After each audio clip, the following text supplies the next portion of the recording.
бул маселени чечкен жок.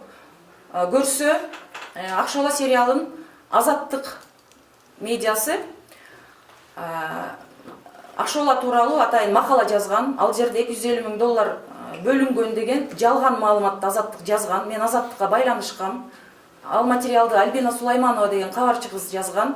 Ал кызга чалып, силер жөнгөн асмандан алып жаза бересиңер деп кайрылгам.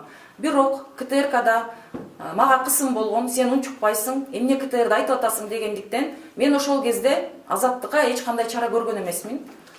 Мен болгону гана ушул каражаттар төлөнгөндөн кийин Азаттык жооп бериш керек, себеби бул жалган деген нерсе менде бар болчу. Мен эми бүгүнкү айта турган нерсем эң негизгиси, Жайнак Үсен уулу ушу 7 ай ичинде дагы ушу Манаска дагы, маданиятка дагы болгон өзүнүн жүзүн көргөздү, сериалга кайдыгерлик мамиле кылды. Мен тиешелүү жерлерге кайрылганда ого бетер кысым күчөдү. Жана ата иликтөө жүргүзүп, өзү жеке мага атай бирөөлөрдү жиберип, Азаттыкта жазылган маалыматтарга ишеништи. Мен ошон үчүн Азаттыкты сотко берем.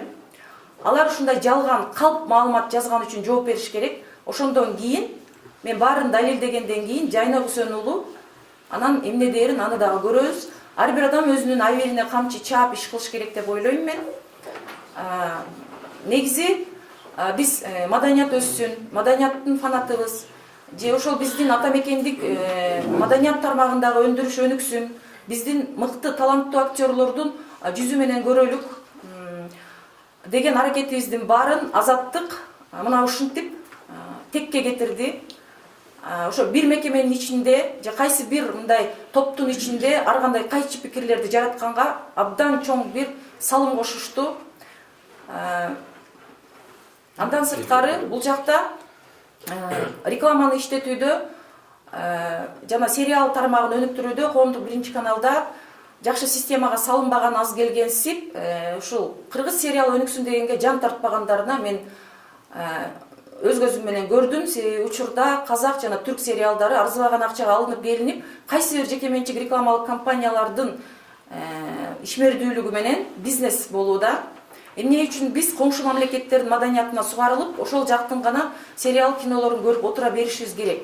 Эгер бизде колубузда мүмкүнчүлүк турса, аны башкаларга берип коюп, түздөн түз өзүнүн жетекчилик же кайсы бир адистик милдетин аткарбаган адамдардын айынан башкалар жапа чегиш керек. Же ишине доо кетип, же аброюна шек кетиш керек.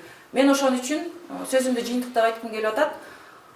Азаттыкты сотко берип, Жайнак Үсен уулу мына ушул маданиятка кылган кыяматтыгына жооп